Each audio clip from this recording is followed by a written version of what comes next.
রাষ্ট্রের তিনি হলো খলিফা। তো ইমামতি করার কারণে ছোট জামা হলে তেনার অসুবিধা হয়। এই জন্য আমার যে জামার পিসটা আমার আব্বাকে আমি দান করেছি। বলেন সুবহানাল্লাহ। এই হলো ইসলামী রাষ্ট্রের রূপরেখা।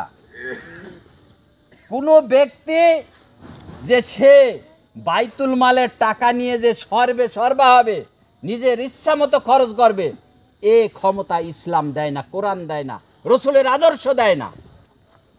ঠিক কিনা বলেন? এমন একটি সমাজ ব্যবস্থা আমরা কায়েম করতে চাই। এই জন্য আপনাদের সর্বাত্মক সহযোগিতা প্রয়োজন। ঠিক কিনা বলেন?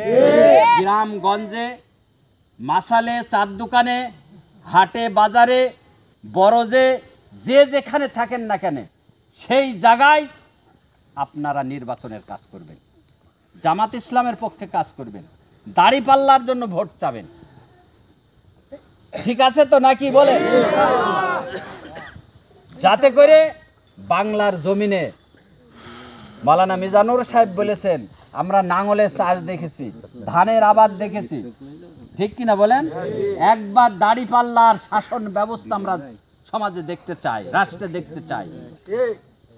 এই জন্য আপনাদেরকে আর বসে থাকা নয়, আমাদেরকে আর বসে থাকা নয়, সার্বক্ষণিকভাবে আমাদেরকে কাজ করতে হবে। আল্লাহ রাব্বুল আলামিন আমাদেরকে তৌফিক দান করুক, আমরা যেন ইসলামী রাষ্ট্রের রূপরেখা তৈরি করার মাধ্যমে আমরা যেন গণজোয়ার সমাজে সৃষ্টি করতে চাই, আমরা যেন পারি। এবং গ্রামে গঞ্জে প্রত্যেকটা জায়গায় এই আহ্বান আমাদেরকে রাখতে হবে, এই আহ্বানের জন্য আমাদের কাজ করতে হবে।